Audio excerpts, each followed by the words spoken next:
Hi, everyone. Just getting set up here real quick. How's everyone feeling today? I know it's Sunday. This is day two of this wonderful conference. I'm so glad to be in this room with you folks. I think we're going to have a lovely, intimate conversation today as we take a ride into the Climateverse.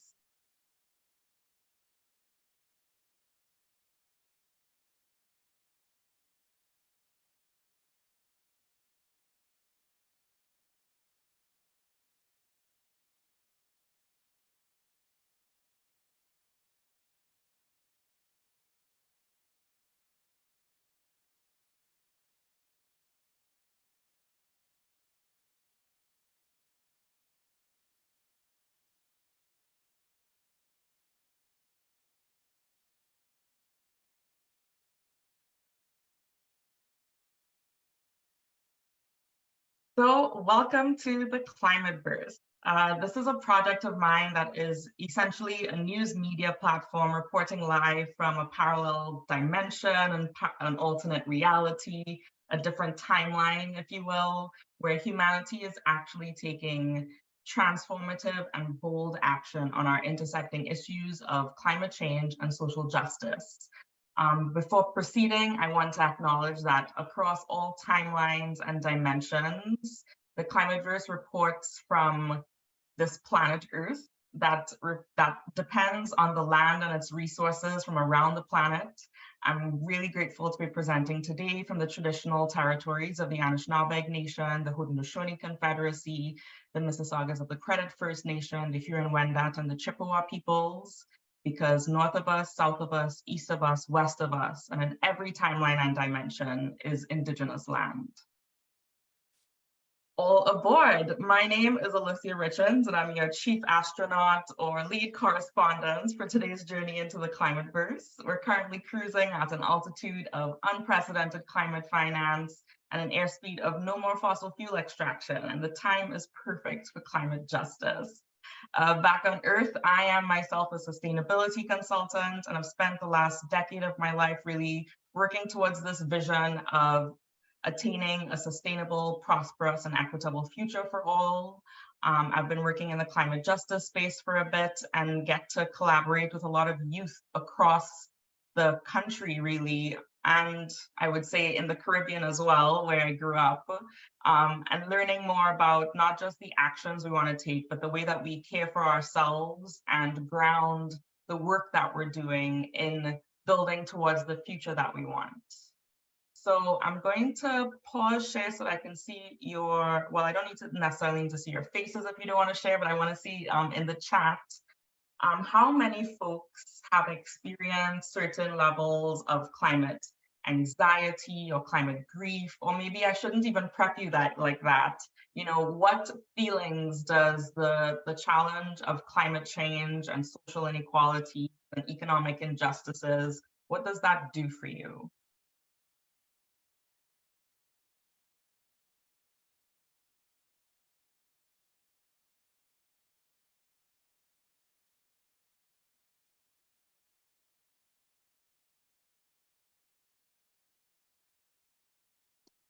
I'm going to share about a back of mind nervous feeling. Bo is sharing about feeling paralyzed.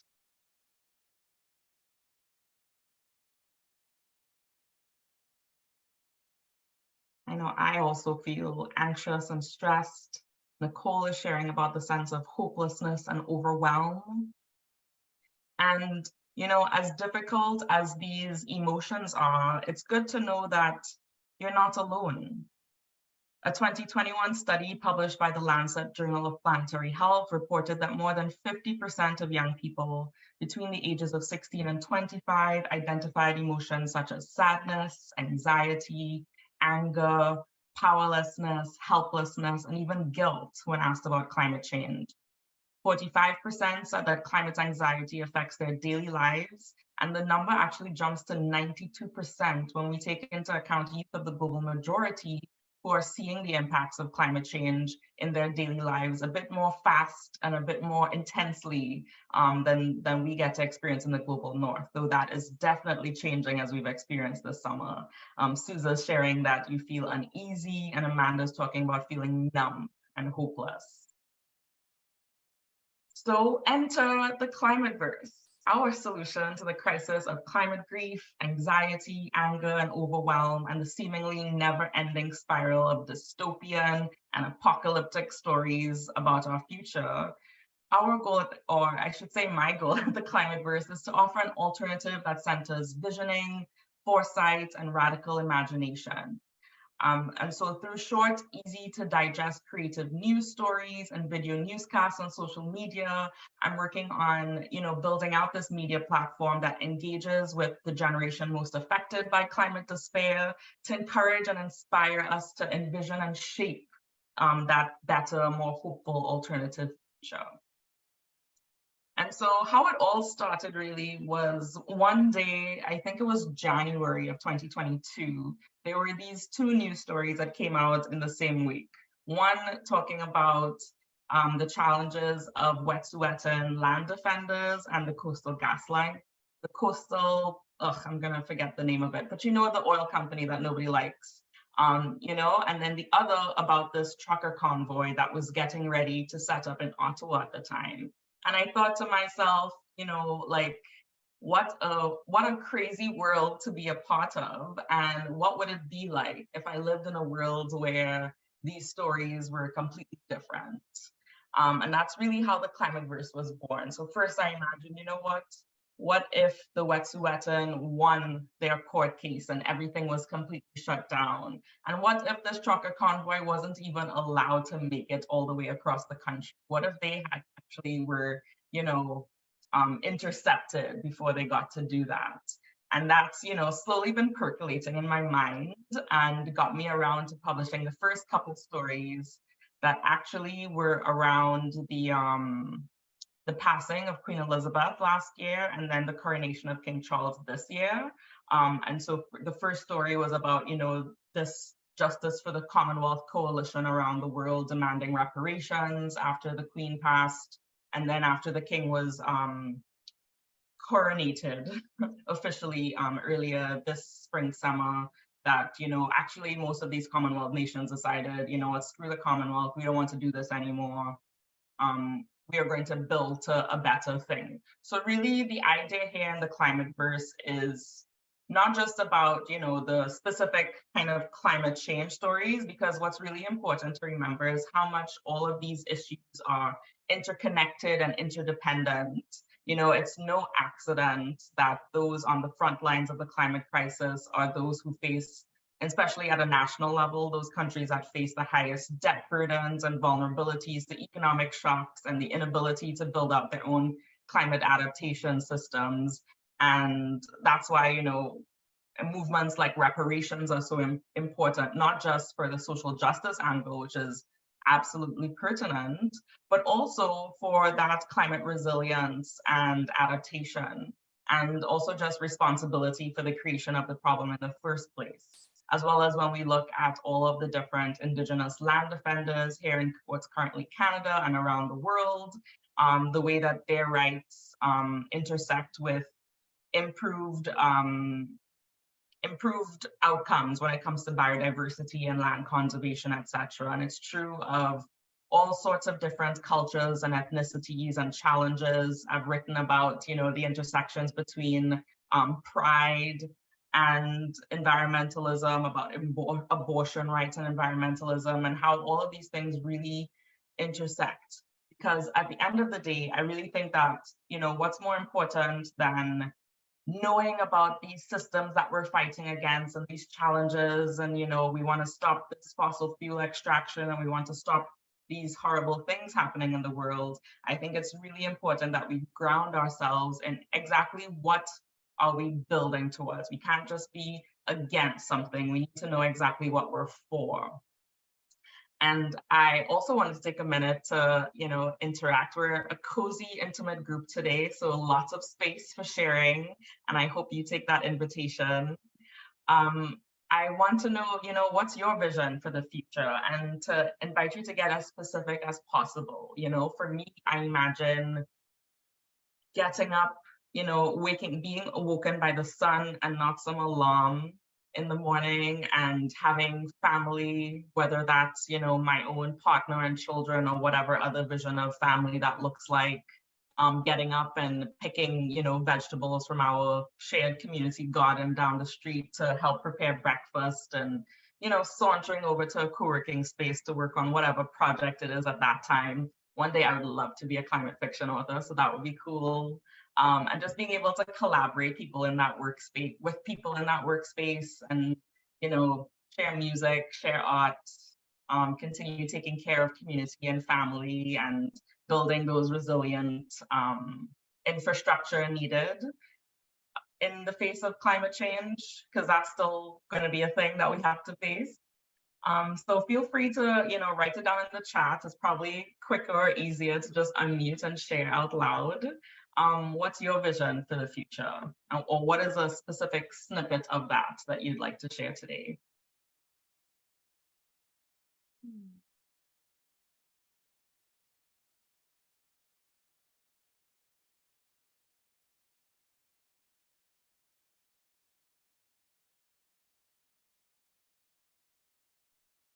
Yeah, I think one of the things I'm envisioning for the future is hopefully more condensed cities, and cities that look really different and are more community oriented. I feel like even if it's not possible in some cases, you still need to be able to envision it to see what we're aiming for in the future. Absolutely. I love that. I think our cities should be more condensed too. I would love to see cities with, cars on the outside. In the recent Toronto election, there was this whole thing from the more conservative candidates about how the more liberal candidates, or progressive candidates, I should say, were against cars. Just imagining different ways of transport through a city and being able to engage with each other. Thanks so much for sharing, Chloe. Anyone else? Exactly. Yeah. Yeah. Yeah, I'll jump in. I think one of the things that I was sort of picking up on what you were sharing earlier, Alicia, is like that sense of community being a big part of what a vision for the future would look like. And I think aside from all the obvious benefits of, being able to participate in the community, I think a big part of the challenge that we're facing currently is this kind of sense of disconnection that we feel from each other, certainly across political ideologies and things like that too. So I see that community is going to be an essential part of any kind of future that we want to really work towards, in terms of how do you feel at home with the people that you live with and the people that you are interacting with, in order for society to actually function? Do you feel like you can trust them? Do you feel like you can have a sense of shared values or ideology with them? Because if that's not there, then it's tough to see how we see a kind of a more socially just future. Love that, Bo. Thanks for sharing. Just really deepening that community connection, and that feeling, that wealth of love that we could feel if we really felt, cared for, and not this very individualistic, everything is on my own shoulders to take care of all the time.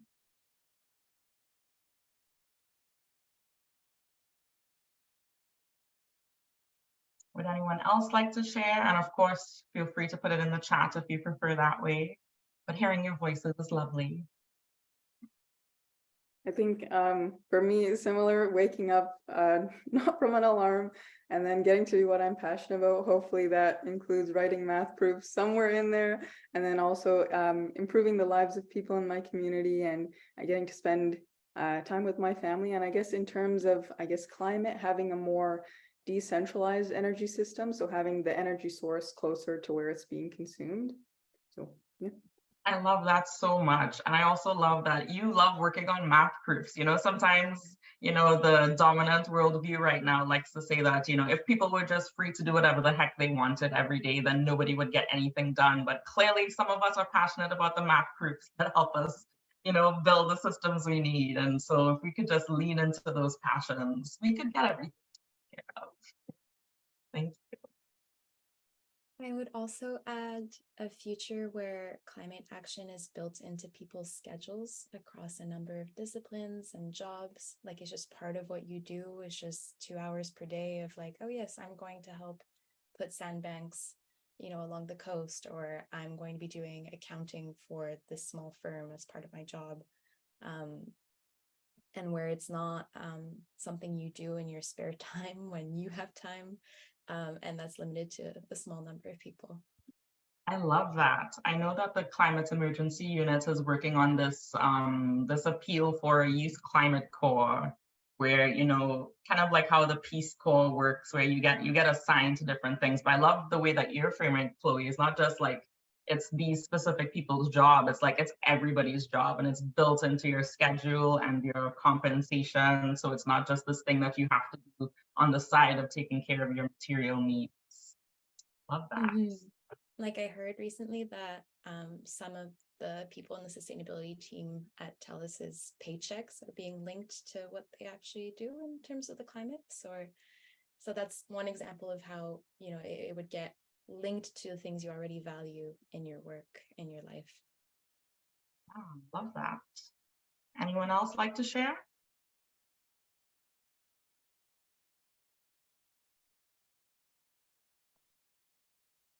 Hello, do you hear me? Yes, I am. Okay, good. I can't hear myself right now.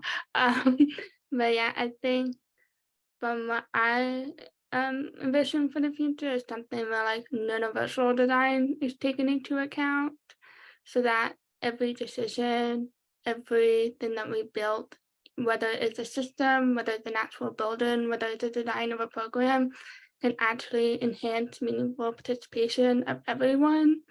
And even if you end up in a situation where, you can't do what you normally do in the past, whether it's just life situations or whether if you're like me and you have 2 disabilities and you have to adapt accordingly, that like it's not like the end of the world and costing like so much money and so much time and so much mental health attached to it.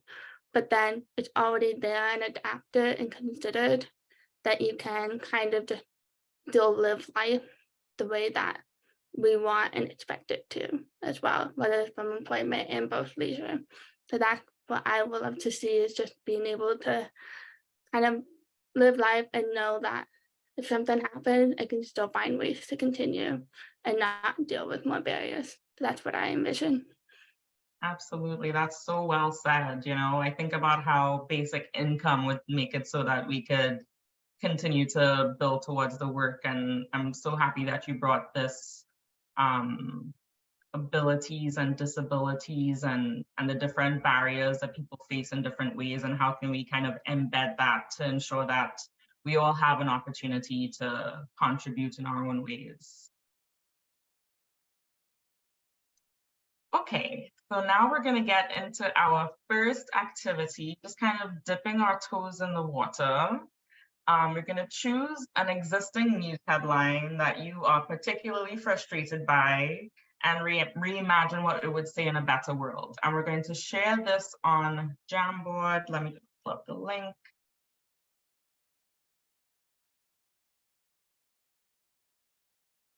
So each person can take a page in the Jamboard.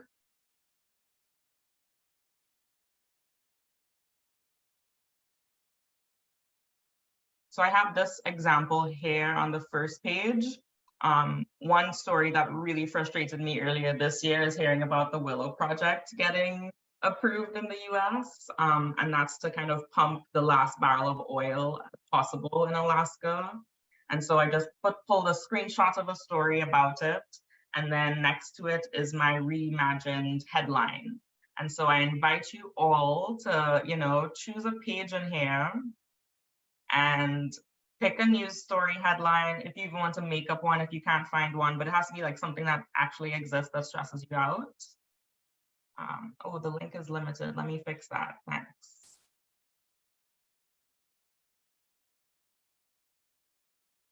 Okay, everyone should have access now. And I'll drop the link one more time. Please. Sorry about that.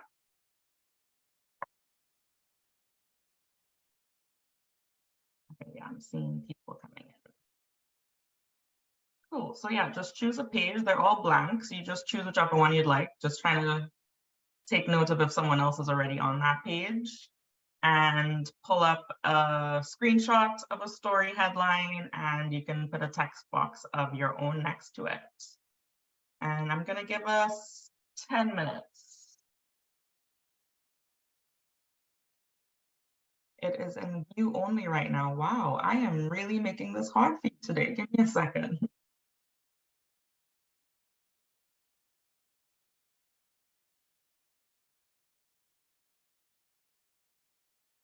Teamwork makes the dream work. Thank you so much. I think we finally have it now.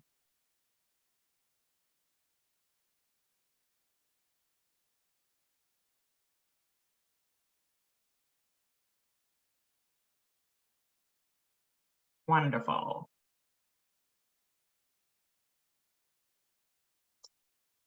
I like some tunes, so I just found this random playlist and hopefully we all enjoy it.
Thumbs up if anyone would like 1 or 2 more minutes. I see people are still kind of drafting their new headlines.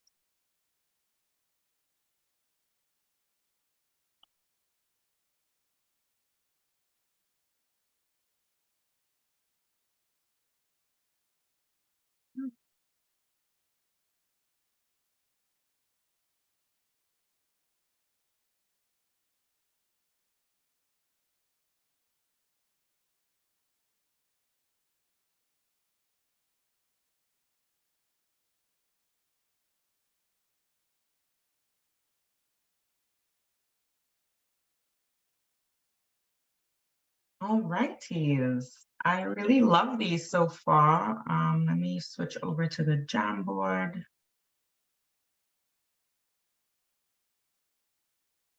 So first up, we have this Gulf Stream story. Whoever put it in, if you'd like to, tell us in your own words in a minute or two what this is all about and what your reimagined headline is. Yeah, so that was me. I think I was just particularly frustrated by the news recently that it could collapse in 2025, and there were all these really alarmist headlines that sort of didn't have any hopeful silver lining. It was all pessimistic. It was terrible to read. It felt awful. And then more recently, there's been news that it's very, very unlikely to collapse, and there's more things to consider when discussing the future of the Gulf Stream. And so I think the headlines I would envision would be linking the Gulf Stream to other things we've worked to save and preserve in the past and that we've done successfully. So I guess there's a lot of news about how the world sort of came together to help save our ozone layer and to help fill the ozone hole. So that's one case study that gives me hope. And there are many others in environmental activism. So that was part of the thinking behind those post-its. And another thought I had would be if in a future world, following these updates was mandatory for everyone in one way or another, maybe there'd be continuous updates linking different people around the world and the information that they each have to give. Love that. Thanks so much. And I love that it's a story where there was this frustrating headline and then you actually found out, like, wait a minute, all that alarmist nonsense really wasn't that bad, but there's still something else we can reimagine here. We did it once, we can do it again. It's preserving the Gulf Stream in the 2060s. Love it so much. Thanks so much, Chloe.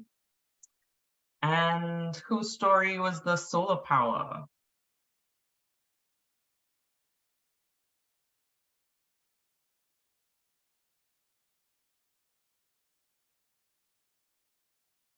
So Amna is sharing in the chat that she thinks that Alberta should invest more effort into solar. Alberta is literally the sunniest province in Canada. So instead of this headline that says solar power industry feeling impact of cancelled rebate program, I wish I'd hear more about the Alberta government supporting renewable energy initiatives. Love it. And then next we have this story about the Calgary Climate Hub, concerned as Alberta government puts renewable energy projects on hold. That was mine. So for me, I have a friend who just recently moved to Calgary. So because of that, I've just been keeping up with the climate news there. And it's interesting hearing how things are going in Alberta as I'm in Ontario. And I just recently came across this headline, which I think these ones are so frustrating to me because everything with governments always seems to move very slowly, or it always just feels like there's delays or setbacks to certain projects, especially the ones that seem the most important. And I think that's one of the climate anxiety feelings that I actually didn't mention in the beginning. It's feeling just really stuck and delayed. It feels like there's nothing you can really do. So I think my kind of idea to reimagine the headline was just to focus on celebration and actually seeing things being moved forward. Love that. Thank you so much for sharing, Nicole. And here we have a story on the IEA says coal use hit an all-time high last year and global demand will persist near record levels. Would you like to share more, whoever chose this one? Yeah, that one was me. Thank you. And well, in some ways, I think it's pretty straightforward or self-evident.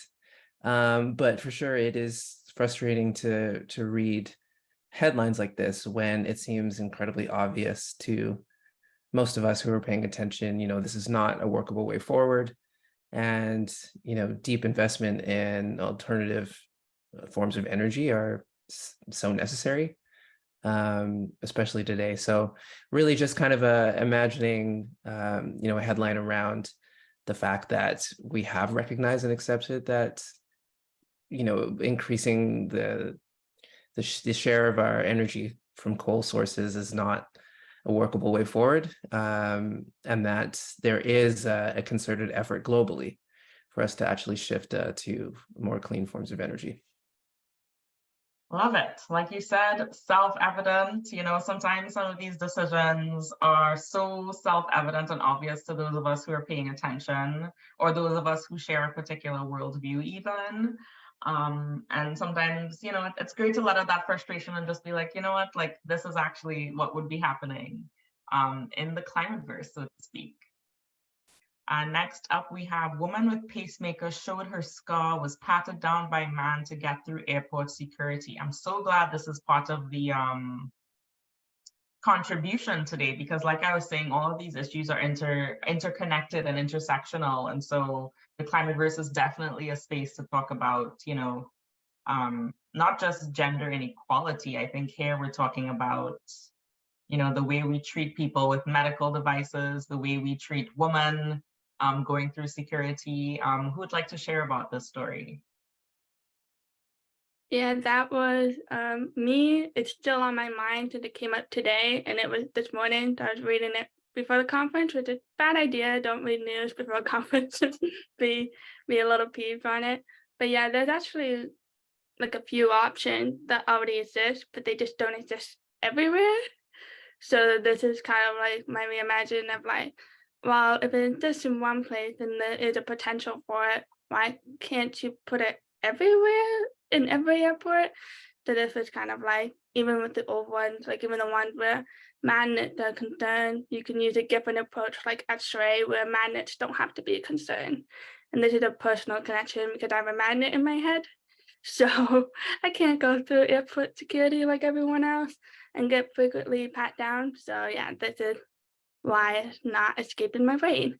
So yeah, that is me envisioning what I saw recently, which is a lot of major airports now have two machines right next to each other, and one of them is a little more compatible for people who have a magnet. So you're able to kind of go through a lot more safely than the other machine and set it off and potentially hurt your equipment. So that is just me going, well, why don't we put it everywhere? So yeah, that's my reasoning for this. Absolutely. Thank you so much for sharing. We all get caught in these news rabbit holes sometimes. That's such a great topic to cover. And here we have a wind farm in Germany being dismantled to expand coal. So coming back to the story about coal and fossil fuels and these things that seem so self-evident to us. So here Krishna is sharing in the chat that their new headline, sorry, let's invest in renewable energy for a brighter tomorrow. allows there to be an actionable solution instead of just stating that they're taking out wind farms for coal mines, which reframes the headline in a positive way in which people can be excited to support renewable energy. Thanks so much, Krishna. I think that's about it. So thank you so much for sharing your stories. In fact, on the Climateverse accounts, we would love to share these kind of snippet made new headlines on our social. So if you consent to us sharing it, just add your name onto the page with your headline. And that way I'll be able to get in touch and credit you, of course, when we do publish. And if not, that's fine. You just leave it anonymous and I'll leave it alone. So now that we have dipped our toes into the world of imagining this Climateverse, the next activity is to get a little deeper into it. We're going to take it a little further. So we're going to draft our own Climateverse stories. And so when I post to the Climateverse, and I'll share a link in the chat to one or two that I have published so far. This is a project, I should add, that is very new and I'm developing and working on, having a full official launch in September. But essentially what we do is we take the same kind of journalistic tone, like if we're reporting on something that's already happened, and they're meant to be short. Obviously, we don't have a lot of time together today, so it's okay if you just, have your first 100 words drafted. That's pretty much a paragraph or two. And just kind of take it further from the headline into what would the story actually say? Who would be there and who's involved and where is it happening? I want to invite you to be audacious. I remember when I first started, I kept being like, well, what would actually be possible? Or like, what's feasible or likely? And it's just like, forget that. Like, forget feasible, forget likely. We are in the Climateverse. Anything is possible. Sky's the limit. That being said, this can be considered sometimes as satire, which is great. But like they say in the comedy world, don't punch down. It's okay to call out those who are in power, those who are the ones kind of causing the problem from that position. But let's try not to, target any particular vulnerable, marginalized, or excluded communities. Don't make up quotes for real people. So if you want to say like the IEA, like the president of the IEA, either you make up a president and that way you just make up a random name that isn't actually real, or you can actually look if that person is in alignment with your vision for the future. You can look up, actual quotes that they have said and use that, and you can attribute the quote to them that way, making sure that you refer to the real world news story where it came from. Otherwise, just leave real people out of it. We don't want to get, called out for libel or defamation, and just have fun. So what we can do this in pairs or groups. So I can put you into breakout rooms if you'd like to collaborate with anyone. If there was a story that someone else pulled up that you're like, I would love to work together on this. We can also just have our lovely little cozy co-working space here together. But I want to make space for any questions before we dive in. Or concerns. I was just wondering what the format of this might look like. So you're looking for sort of a news item, like imagining what the news would look like in the future, or any format really? Yeah, it's like a news item. So let me pull up the last one that I published.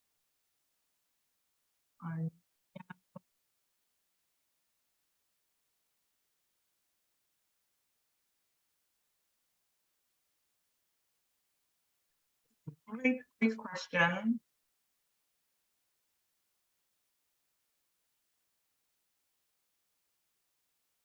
So here is the story that I was talking about where, after King Charles's coronation, the rest of the Commonwealth realm decides no more coronation. And obviously it doesn't need to be this long. This one, I don't recall exactly how long it is. But essentially, anything I link to are links to things that are really happening. So the coronation of King Charles was tumultuous. A lot of celebrities were pulling out. And so I linked to that there. And then I just talked about the nations, the Caribbean countries and the Commonwealth who have decided to call away. And so when I was looking up other articles about the call for reparations, or the call, or rather in this story, we're talking about becoming republics themselves, so removing the king as head of state. Obviously, that's something that people have already started thinking about. So I was able to link to, this real person who said this real quote here, and then just kind of summarized, different decisions that I thought would be happening in these different islands, including in the Pacific. Again, these are real quotes that are real, that happened really. And then write it up. So I would say, yes, it's very much like a news story. The first one that I published when the Queen passed about reparations, I think is a little shorter. And so it's just kind of like announcing this thing happened, and then you add some context to give people, ideas about like, okay, what led up to this? So why is this happening? And what are some of the perspectives on the ground, whether those are real or completely made up by you?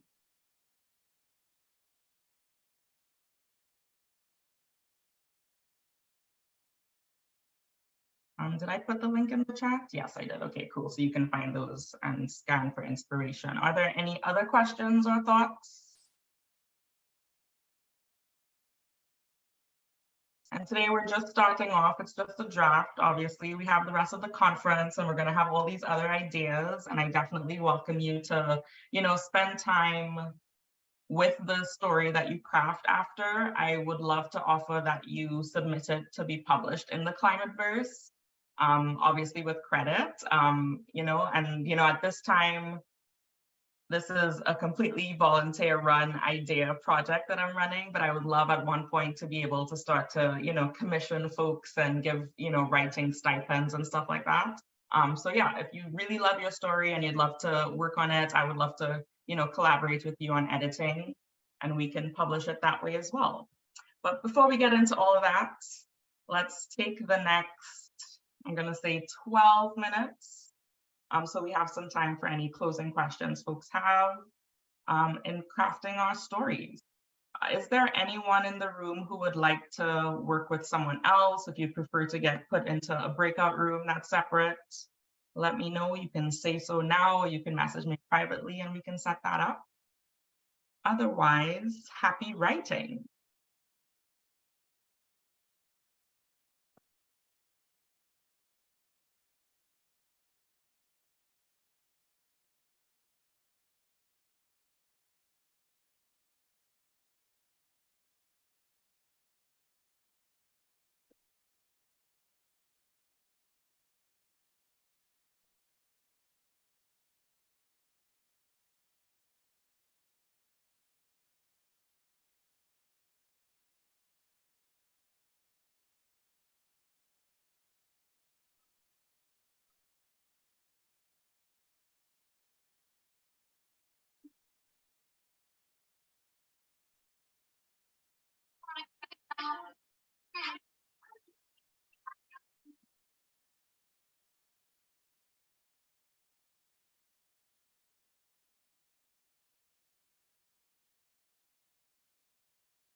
Okay, dokies. I hope you've had some time to dive in a bit. Like I said, it wasn't enough time to really get a full story out, though I would love to hear about all of your draft stories. But before I leave you, I just wanted to share, like I said earlier, this is a new project of mine that I'm really excited to build. And I would love to build it in community with folks like yourselves who are passionate about these, visions for the future. And so I invite you all, like I was saying, to submit. I made a little Google form so you can submit your draft stories and we can work together on getting it published. There's also a question on the end there about, if folks would like to get involved in other ways, if you're really good at social media content and creating a bunch of really cool, climate and social justice memes, I would love that support. If you're great at, finding grants so that we can make this a thing that can actually compensate folks for their time, I would love that support. I'm also putting down my email address. And of course, the handle to the Climateverse. You can follow us on social in the meantime.